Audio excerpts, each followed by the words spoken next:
Hello, my name is Adrian Goldberg and welcome to the Byline Times podcast. The Byline Times, it's what the papers don't say, what radio doesn't report and what telly doesn't tell you. This time, Carmageddon, a new book by Daniel Knowles, a polemic about the damage caused by motorised vehicles and our addiction to them.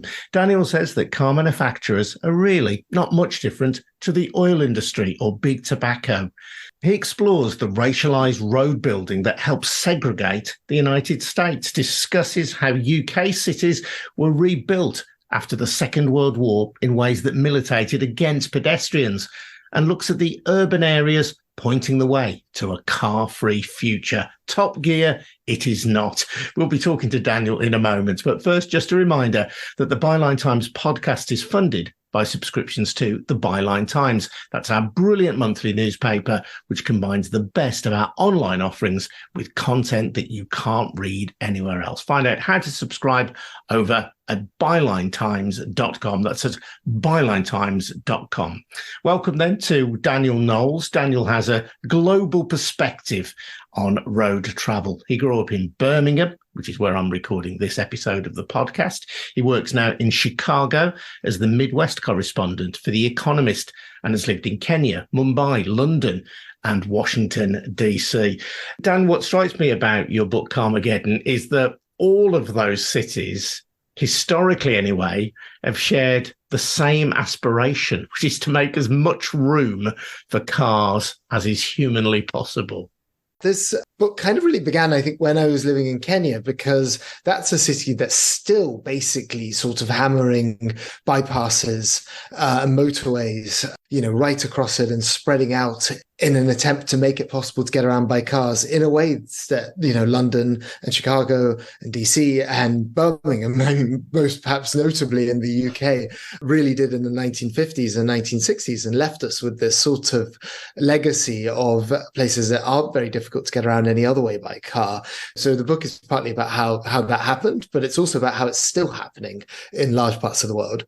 It's fascinating to contemplate how in the developing world, in countries like Kenya, very few people can own a car. But even then, the aspiration of car ownership and provision for car ownership is built into the way of doing things.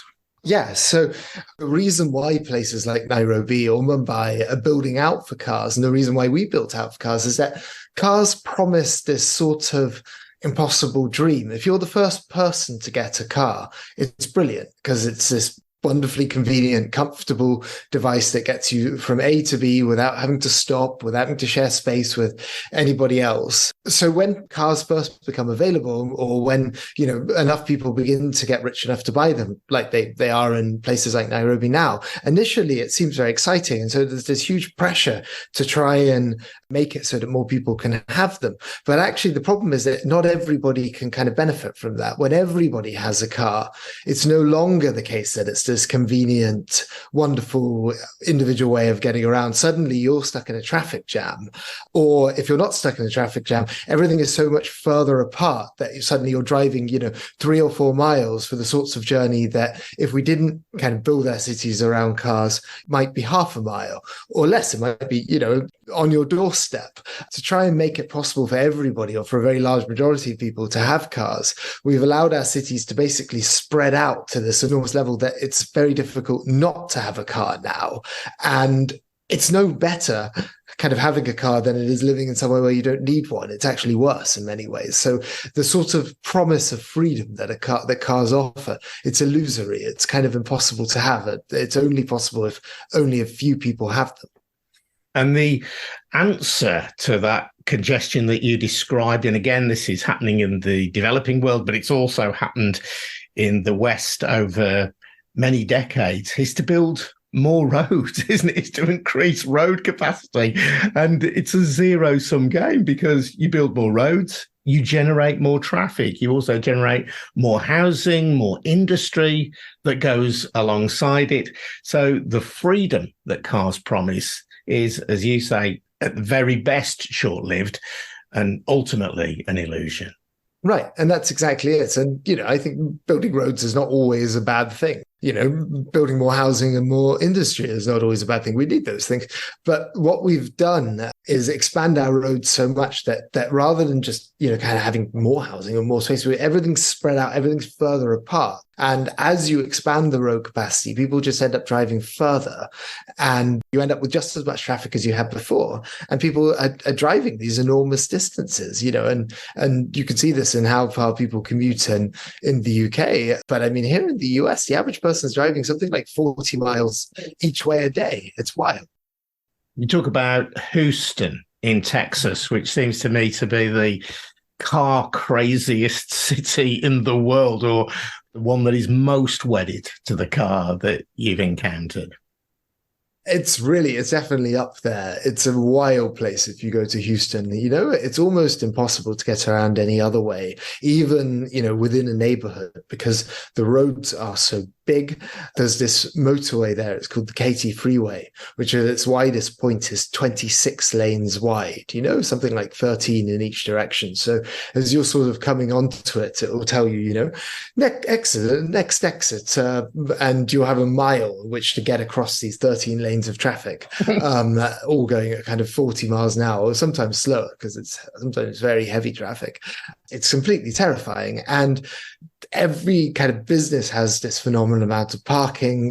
The city is so spread out that, it's like 50 or 60 miles sort of across it. And you practically live in your car if you live in Houston. In fact, really any city in Texas is like that. And it's extraordinarily damaging to the environment. The pollution that's emitted, locally is also kind of extremely bad. And it floods. It's got all these other problems. Houston's a really unlivable place. And yet that's kind of what's growing. It's one of the fastest growing cities in America because it keeps spreading out along these roads. And it's become so difficult to build upwards in cities, that people really would prefer to live in, like New York City or DC or San Francisco. Those cities are sort of struggling to expand because they don't build new housing. And meanwhile, Houston builds all this new housing, but it's ever further apart. And people have these phenomenal commutes. And as I said, they practically live in their cars and they're not any better off for it. But it's where they're kind of forced to go by the economic system that we've created. And we've done this by law. It's not just a free market thing. This is the result of kind of government decisions. And one of the government decisions is driven by the economics of car production. This is true in the United Kingdom. It's true in mainland Europe. It's obviously true in the United States, where I know you've looked at Detroit, for example, as a case study.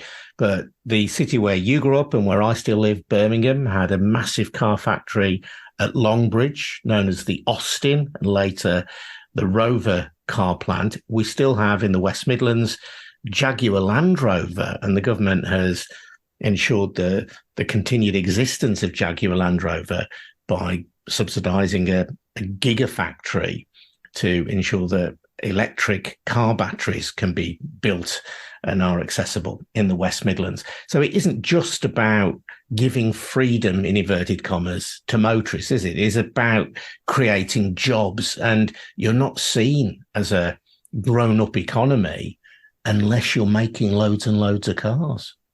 There is this intense kind of political love of the car industry, which I sort of struggle to explain on some levels. It does generally, the jobs at car factories are relatively good jobs and they are available, often to working class people who perhaps left school without getting a degree, and they can get a strong kind of unionized job. But lots of jobs for engineers, they're often in cities that have kind of struggled otherwise. So I guess that's why. But, the oil industry also generates a lot of really high-paying jobs. And I think we have, in pursuit of that kind of supporting those jobs, supporting the car industry, we've kind of let ourselves be blinded to some of the problems that having so many cars creates. I'm not against all cars. I don't want to ban them.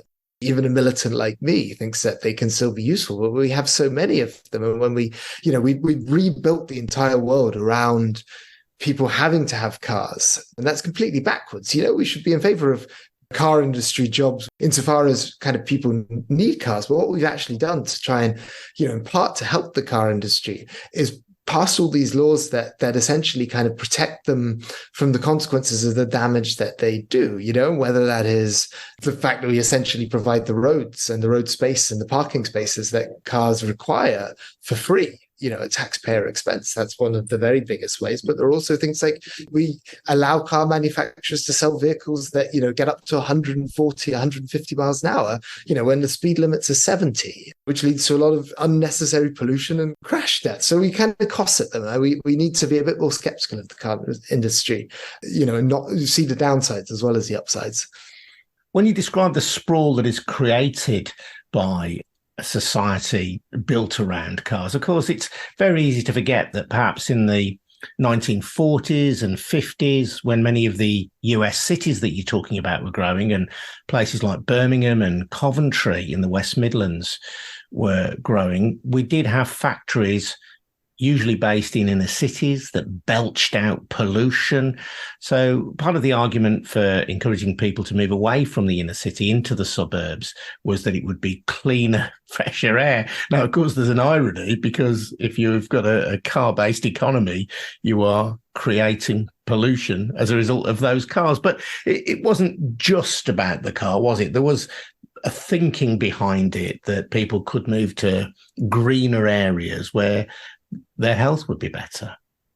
Oh, yes, completely. It goes, I go through this in the book. There's this history of planning, of urban planning, that kind of went hand in hand with the rise of the automobile. People like Ebenezer Howard, who's this kind of late Victorian thinker who argued that cities were incredibly sort of polluted and appalling, and wanted to kind of build these, what he called garden cities, these kind of spread out suburbs. And, he actually did build one, Letchworth, which is just north of London. But there was this quite kind of anti-urban moment that really peaked, I think, in the 1950s. And was this idea of, we need to get people away from the factories, away from the smog, out into the countryside. But there were people who were criticizing it even at the time. If you go and read George Orwell, you look at The Road to Wigan Pier, he wrote about kind of the slum clearances that were happening in places like Liverpool and Manchester in the 1930s, and how, while they were moving people out of often very unsanitary housing into kind of new, what were then very modern council houses, which were a lot cleaner and better, people had these like 4 or 5 mile journeys to work, whereas they used to be able to walk to work. And so they're having to wait for buses and pay for buses. And of course, they then got cars. And Orwell wrote that this was unfortunate that people couldn't be persuaded to sort of live in flats. But it was really the kind of the top end had this sort of idea that, particularly I think in English speaking countries, that what everybody needs to aspire to is their own sort of individual house with a garden. And as we've done that, we've spread out so extraordinarily far that people have these enormous commutes. Some of those council estates that were built, in the 40s and 50s are often very isolating places that are very far from the jobs still today. One thing that I took from the book was your description of racialized road building. I thought that was a really fascinating area. In the southern United States, the Jim Crow laws after slavery was abolished made it a pretty unappealing place to live. So many Black people who used to work on the plantations headed to the cities of the North. But the phenomenon of white flight was engineered through roads and ensured segregation in terms of where people lived, even in supposedly more liberal areas of the States. Yeah, absolutely. And I think one of the reasons why American cities now are so car-centric, why you have these places that are impossible to get around any other way, where sometimes you literally can't walk, it's to do with that combination of the kind of rise of car ownership and racism. Cities here, I live near one of them, literally just jammed motorways through kind of neighborhoods where people lived, and they used them as barriers. They used motorways to create artificial sorts of barriers, like practically like rivers that people struggled to cross, so that people couldn't cross from predominantly Black areas into white areas. the result of this, was that white people then left cities and moved out to these very car-centric suburbs, which black people often, even after the Civil Rights Act passed, they often couldn't move there because they couldn't afford to move there. And cities themselves were sort of hollowed out and suffered all of these social problems that come from, when you lose so much population, you have derelict buildings, you don't have enough jobs, you have high unemployment. So much of kind of America's urban problems come from this decision, and it was a consciously made decision, although I don't think people quite recognized what would be the result, but this consciously made decision to prioritize the individual car and to put roads through cities in a way that enabled white flight, and combined with the racism of the time, to kind of ensure that segregation carried on, even as you had this enormous migration of African Americans from rural South up to cities in the North. So America got it worse. If you look at American cities 100 years ago, they weren't that much unlike European cities. They had generally were densely populated. They had good public transport. They were places you could walk around, you could get around without having to have a car. And they were sacked, they were ruined. And racism was, I think, a lot of the reason why it was so much worse, that process in the US than it was in Europe. What strikes me about the book is your very restrained but clear polemical anger at the domination of the car. What drives that anger? Well, I think it's partly personal. I have never been much of a driver. I can drive, and I drive for work sometimes, but I don't own a car, and I was quite a reluctant learner to drive. I learned for work reasons, and I get around by bicycle, and I think one of the unfortunate things about if you get around by bicycle is that it kind of radicalizes you in a way that I almost had to restrain when I was writing the book, because you constantly feel like somebody's going to try and run you over, and you get into arguments with people who think that, that you're not even entitled to be on the road. It goes back before that, even though I think when I was a teenager, getting around Birmingham by bus was such a frustrating experience. I can promise you that very little has changed in that regard.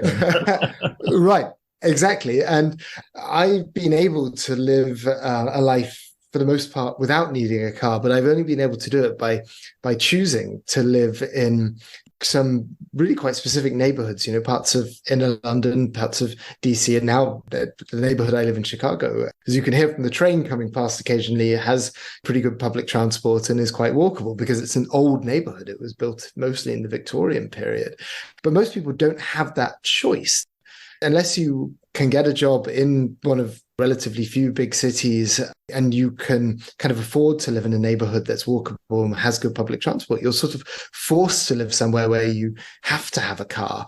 So it's not a kind of hatred of cars per se. I think if people want to have cars and they want to spend their money on cars, good for them. But car drivers are kind of subsidized to this enormous degree. And every other form of getting around, every other form of living is consequently sort of made harder and more expensive, even though it's better for the environment. It's better, I think, socially. I personally think it's better for your mental health, for example, to be able to walk. It's better for your physical health to live somewhere that you don't just get in your car every time you need to go somewhere. So it makes me angry that people don't have that choice. I don't blame individual car drivers for the most part, although I have a bit of a think about BMW drivers that I'm more suspicious of. But in general, people buy cars because they're forced to by the kind of laws and the infrastructure that we built out. And the anger, I think, comes from the fact that it's so difficult to make any other choices. But what would you describe as the key downsides of this explosion in car ownership? We've talked about the social issues. Is it about pollution? Is it about climate change? I think it's about all of these things. I mean, climate change, I think, is one of the reasons why it's becoming very urgent and why I hope this is a good time to be writing this book, to be selling this book, is that car emissions, the transport emissions, are the really the fastest rising source of CO2 emissions. We're managing quite effectively to kind of electrify our grids, to reduce the amount of energy that industry uses, that we use in our homes, that sort of thing. But the amount of kind of fuel that we're burning, driving around, keeps going up. And that's still the case even now with kind of electric cars. So I think we sort of need to turn the corner there. And I worry also that a lot of big changes coming in. We're trying to change our cars to be electrified and that sort of thing. And I think now there's a risk that we end up with even more cars on the road, and the congestion, the difficulty of getting around any other way, the costs to our local city economies that congestion imposes, the costs of people dying in car crashes. It's like 2,000 people a year in the UK. It's 43,000 people last year in the United States. It's over 1 million people worldwide being killed in car crashes. These kind of costs that we've sort of got used to and accepted, but we really ought to be trying to reduce at the moment. And at a time when we're all changing our cars, I think we should be trying to think about how we can get by with fewer cars, how we can rebuild a little bit so that we don't need to drive as much as we all do. I was intrigued by what you said, that people are forced to have cars. Now, at the recent Uxbridge by-election, the Conservatives beat off Labour, much to the surprise of most commentators, because of this row over the ultra-low emission zone, which the London Mayor Sadiq Khan wants to expand to outer London. In the part of South Birmingham, where I live, there has been huge disagreement over the introduction of LTNs, low traffic neighbourhoods.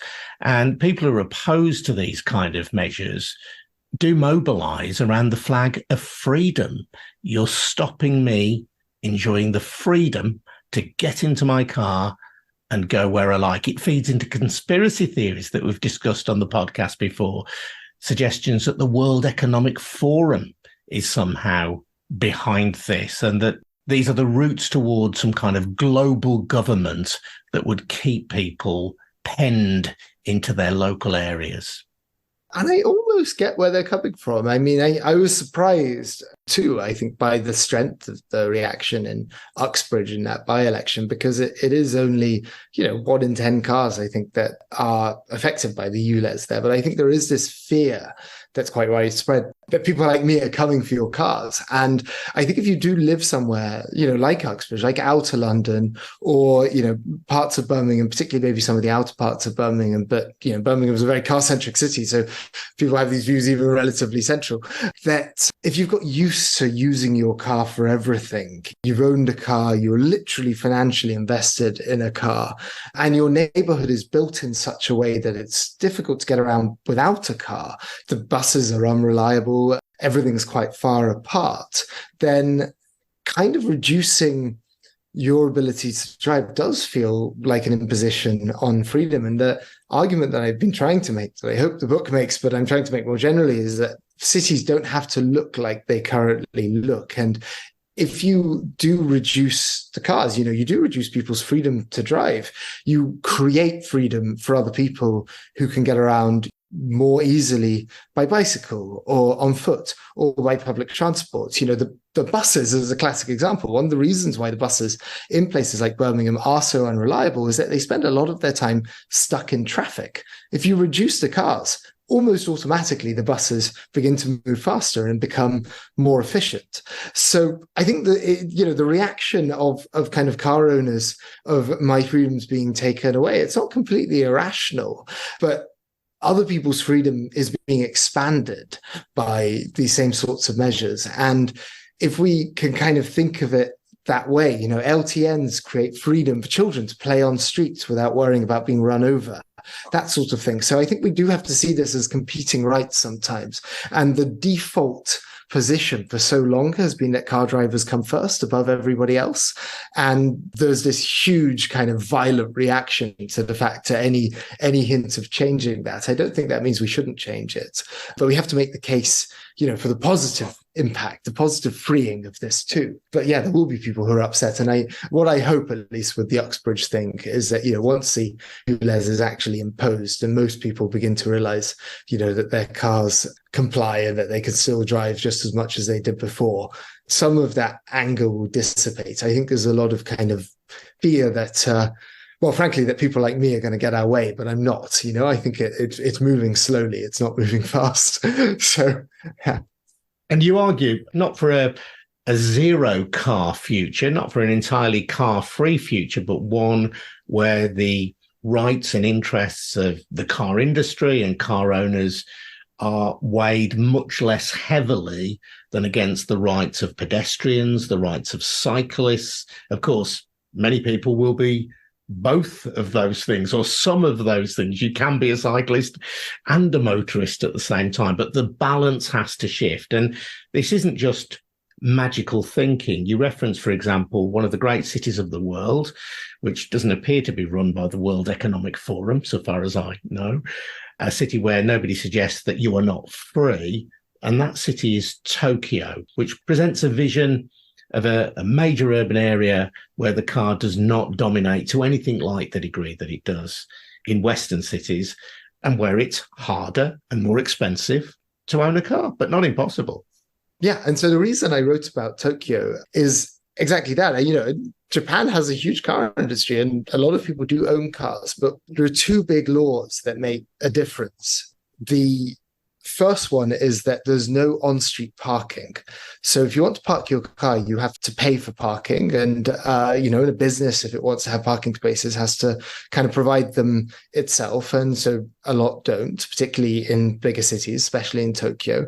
If you want to own a car, you have to show that you have your own parking space, that you have a garage or that you have an off-street parking space for yourself before you're even allowed to buy the car.